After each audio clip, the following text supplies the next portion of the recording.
কোরবানির ঈদ সামনে এলেই বাড়ে বড় গরুর চাহিদা আর আকর্ষণ।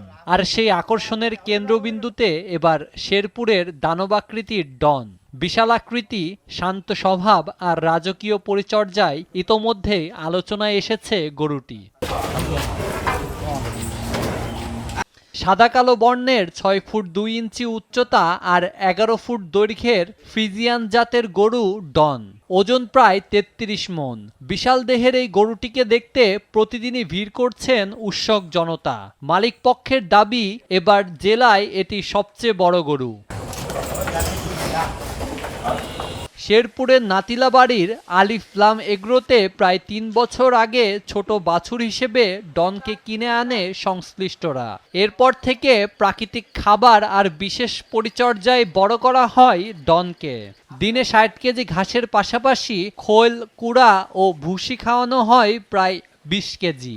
এছাড়া দিনে ৩ থেকে ৪ বার গোসল করানো হয় ডনকে।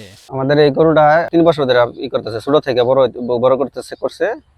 এটা অনেক দূর দূরান্ত থেকে লোক দেখার জন্য ছুটে আসতেছে। তো আমার জানা মতো শেরপুরের মাঝে এরকম বড় গরু কোথাও আর দেখে নাই। পুরো শেরপুরের মধ্যে সর্বোচ্চ ওজনধারী ১৩০০ প্লাস এই গরুটা আমাদের এই মালিক পক্ষ ওনারা কুরবানি দেওয়ার প্রস্তুতি নিচ্ছেন। বিশাল আকৃতির কারণে দূর দূরান্ত থেকে প্রতিদিনই ডনকে দেখতে আসছেন দর্শনার্থীরা। কেউ ছবি তুলছেন, কেউ আবার আগে ভাগে দরদাম করছেন। এই গরুটা দেখতে আসছিলাম আমি আর আমার এক ভাই। তো এই গরুটা শেরপুর জেলায় সবচেয়ে বড় গরু আমার জানা মতে। আমি অনেক জায়গায় ঘুরি, আমি একজন গরু পাগল লোক।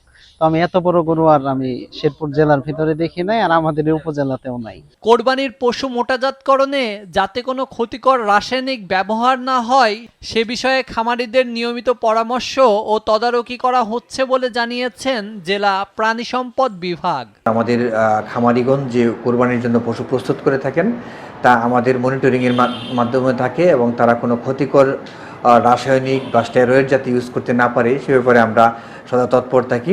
আমাদের যে ভেটেরিনারি ফার্মেসিগুলো আছে সেখানেও যাতে কোনো স্টেরয়েড ওষুধ বিক্রয় করতে না পারে সে ব্যাপারে আমরা মনিটরিং করে থাকি এবং আমাদের পশুগুলা যে মাংস সেই মাংস যেন সম্পূর্ণ সুস্থ থাকে এবং এটা যেন আমাদের ভোক্তাগণের চাহিদা মেটাতে পারে সে ব্যাপারে আমরা সচেষ্ট আছি। এবারের কোরবানি ঈদকে সামনে রেখে শেরপুর জেলায় প্রস্তুত রয়েছে প্রায় ৯২,০০০ পশু। এর মধ্যে জেলার চাহিদা ৩৬,০০০। চাহিদা মিটিয়ে প্রায় ২৭,০০০ পশু দেশের বিভিন্ন অঞ্চলে বিক্রির জন্য প্রস্তুত রয়েছে বলে জানিয়েছে সংশ্লিষ্টরা। নিউজ ডেস্ক, দেশ টিভি।